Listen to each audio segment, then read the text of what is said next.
Priča o gradu, Siniša Glavašević. Odustajem od svih traženja pravde, istine. Odustajem od pokušaja da ideale podredim vlastitom životu. Odustajem od svega što sam još jučer smatrao nužnim za nekakav dobar početak ili dobar kraj.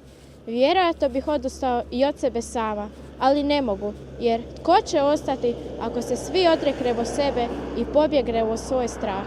Kome ostaviti grad? Tko će mi ga čuvati dok mene ne bude?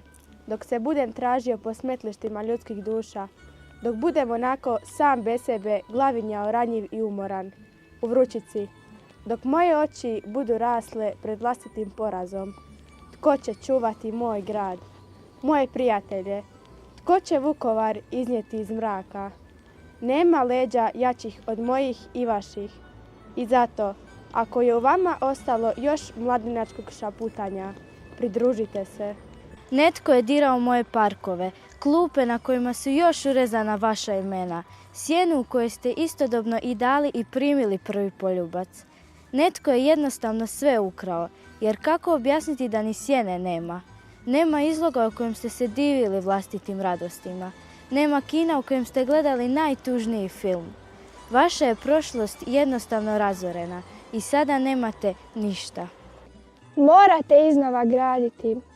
Prvo, svoju prošlost. Tražiti svoje korijenje. Zatim, svoju sadašnjost.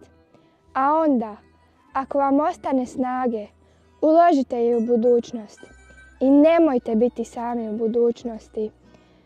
A grad, za ne brinite. On je sve vrijeme bio u vama, samo skriven, da ga krvnik ne nađe. Grad, to ste vi.